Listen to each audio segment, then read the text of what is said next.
Chers amis, nous voici déjà dans le temps de l'Avent. Vous savez, le temps de l'Avent, c'est pour nous préparer à Noël. Mais au fond, c'est plus que ça. C'est préparer la venue du Seigneur. Et la venue du Seigneur, elle a un peu trois niveaux de signification. Le Christ est venu il y a 2000 ans. Il reviendra à la fin de ce monde pour le jugement.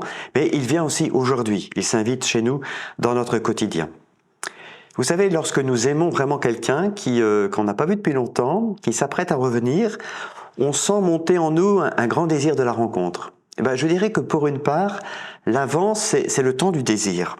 C'est l'occasion de remettre un peu à leur place tous ces désirs qui nous habitent et qui parfois nous envahissent, pour donner la première place au désir le plus profond qui est en nous, qui est le désir de Dieu.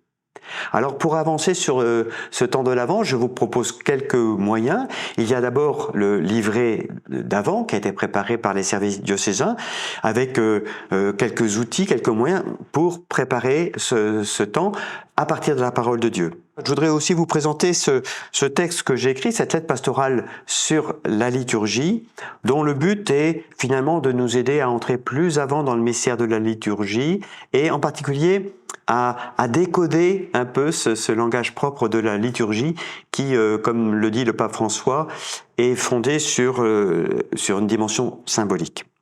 Alors ces deux outils, le livret de carême et puis cette lettre pastorale, seront à votre disposition dans les paroisses. Puis alors il y a un troisième outil, c'est le calendrier de l'Avent qui sera disponible en ligne. Vous pourrez vous inscrire et recevoir tous les jours un certain nombre de méditations, de textes bibliques, de jeux aussi. Toujours pareil pour vous préparer à ce temps de Noël.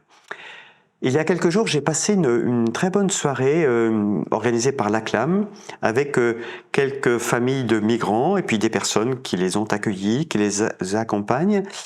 Et je me disais, c'est quand même beau de voir toute cette initiative et tant d'autres initiatives qui sont prises dans notre diocèse au service de la solidarité. Mais cette soirée, c'était aussi l'occasion pour moi de reprendre conscience que finalement, pas loin de chez nous, il y a quand même beaucoup de personnes qui galèrent. Et je me disais, vous voyez, avec Noël, c'est aussi la grande machine à consommer qui va s'emballer à nouveau. Et je me disais, laissons-nous emballer par la charité. Soyons attentifs à toutes ces formes de pauvreté qui nous entourent, parce que c'est aussi ça, préparer Noël. Voilà, chers amis, bon temps de l'Avent.